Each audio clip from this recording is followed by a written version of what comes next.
ఈ ప్రాంతానికి దేవుని సేవకులు జాన్ పాల్ గారిని దేవుడు మీ యొద్దకు పంపించాడు. దేవుడు వారు ఇక్కడ దేవుని మందిరాన్ని వారు ఏర్పాటు చేసి దేవుని మందిరాన్ని వారు దేవుని ఆరాధనను దేవుని వాక్యాన్ని మీ అందరికీ బోధిస్తా ఉన్నారు. ఈ ప్రాంతంలో ఉన్నటువంటి ఓ ప్రియులారా, ఓ ప్రజలారా, ఓ బిడ్డలారా, దేవుని ప్రజలారా, దేవుని సంగమా, దేవుని సేవకులు పాస్టర్ జాన్ పాల్ గారు ఈ ప్రాంతంలో దేవుని పరిచర్య చేస్తా ఉన్నారు. దేవుని కొరకు ప్రయాసపడతా ఉన్నారు. ఆయన వాక్యాన్ని మీకు తెలియపరుస్తా ఉన్నారు. ఆయన వాక్యాన్ని మీకు ప్రజలందరికీ తెలియపడాలని ఈరోజు ప్రత్యేకంగా క్రిస్మస్ దినాన, క్రిస్మస్ సందర్భంగా గ్రామ పెద్దలైనటువంటి వారు ఏర్పాటు చేశారు.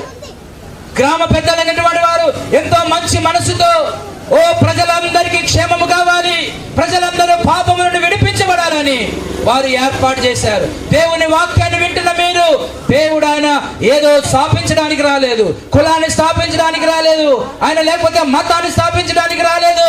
ఆయన పాపులను రక్షించడానికి ఈ లోకానికి వచ్చాడు. ఎవరెవరైతే ఈ వాక్యాన్ని అంగీకరిస్తారో యేసు ప్రభువును అర్థం చేసుకుందాం. Let us understand Jesus. Why did he came to this world? యేసు ప్రభు ఈ లోకానికి ఎందుకు వచ్చాడో అర్థం చేసుకుందాం. ఆయన వేరే మతాన్ని స్థాపించడానికి రాలేదు. ఆయన వేరే దేశానికి సంబంధించిన వాడు కాదు. ఆయన ప్రపంచానికి సంబంధించిన వాడు. ఆయన ఈ సృష్టికి సంబంధించిన వాడు. ఆయన నిన్ను నన్ను ఈ లోకంలో ఏ మూలనున్నా నువ్వు మనిషివై ఉంటే చాలు ఆయన ప్రేమిస్తా ఉన్నా. నా ప్రియ సహోదరి, యేసు ప్రభును తప్పుగా అర్థం చేసుకో. లోకము యేసు ప్రభును మిస్అండర్స్టాండ్ చేసుకుంటుంది. బైబిల్ చదివిస్తుంది దేవుడైనటువంటి ఆయన, సృష్టికర్త అయినటువంటి ఆయన, నీవు నేనే మానవులమైన మనల్ని ఆయన ప్రేమించి దిగి వచ్చాడు.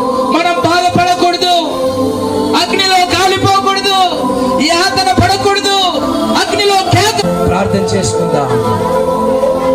తండ్రి నీకు వందనాలు, స్తోత్రాలు.